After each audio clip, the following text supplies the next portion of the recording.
The book, The Knack, shows business owners how to deal with difficult situations using street smarts. Author Norm Brodsky, founder of 8 companies, explains why having the knack makes all the difference in owning your own business.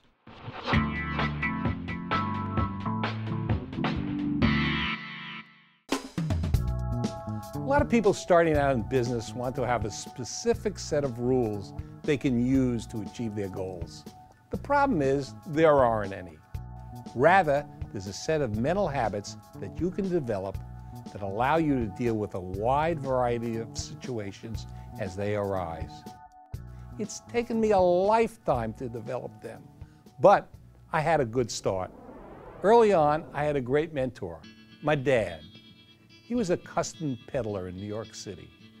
This was before the advent of credit cards and department stores. He went door to door selling things. I once asked him how he made money. He said, easy. I buy something for $15 and sell it for $30. He called them big markups. I call it 50% gross margins. But the concept is the same today.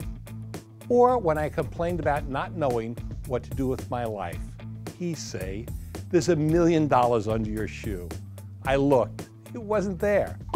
It wasn't until I became an entrepreneur that I understood what he meant. Opportunities are everywhere.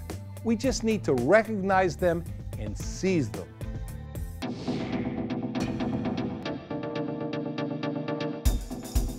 Most business owners know the importance of having a business plan. The mistake many of us make is to do our business plan before we do our life plan. You need to start by thinking about what kind of life you want in the next 5 or 10 years. Then, build your business plan around achieving those goals. Otherwise, you're going to miss out on the most important things in life. I completely missed the childhood of my eldest daughter because I was so busy building a big company. In 8 years, I took my company from 0 to $100 million in sales. Then I made some disastrous decisions and took it from 100 million sales back to 0 in 8 months.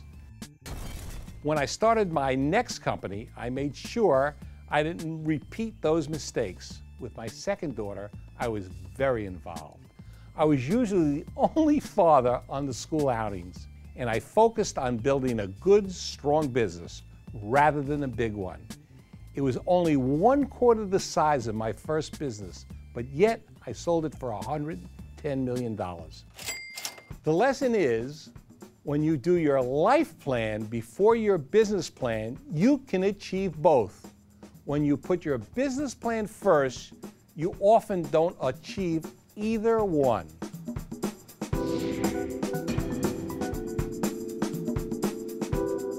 One of the most important lessons to learn is that numbers run a business. You can't rely on accountants. Accountants are great, but they're basically historians. By the time they tell you your numbers, it's too late. You need to track your numbers at least weekly so that you can spot trends within your business while you can still do something about it. The best way to develop a feel for the numbers is to track them by hand in the beginning.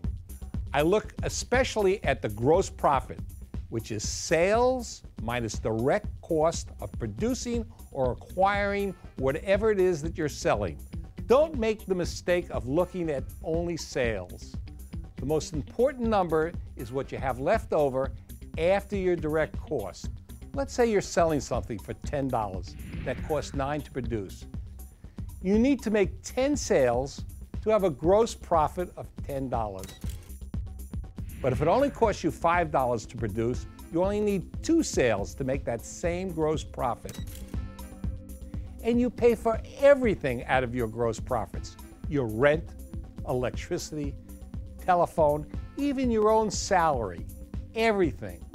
So, would you rather have to make 2 sales or 10?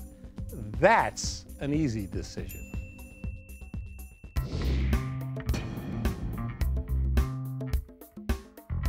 The worst advice you can give people starting out in business is that they should look for a unique product or service so they won't have a lot of competitors. My advice is do the complete opposite. I want to have as many competitors as possible, and I want an old concept, one that's been around for 100 years or more. Why? Because there's nothing more expensive than educating the market. That's the first of my 3 criteria for choosing the business, a 100-year-old concept. The second criteria is to find an industry whose business model is antiquated. Then you can bring it into the 21st century. One way is by being a leader in technology or modernizing customer service. When your competitors are comfortable with old ways of doing business, they're vulnerable. The third criteria is finding a niche. A niche separates you from your competitors. For example, my messenger business. I distinguish myself from my competitors by finding a novel way to build customers that save them both time and money. That was my niche. Understand, I don't mean to discourage the visionary geniuses out there, but unless you're a Bill Gates or a Thomas Edison, following these criteria will give you the greatest chance for success. They say that a smart person learns from his or her own mistakes. A wise person learns from the mistakes of others. Unfortunately, I'm a very smart man because I sure made a lot of mistakes. Through the Knack, I hope you can become wise.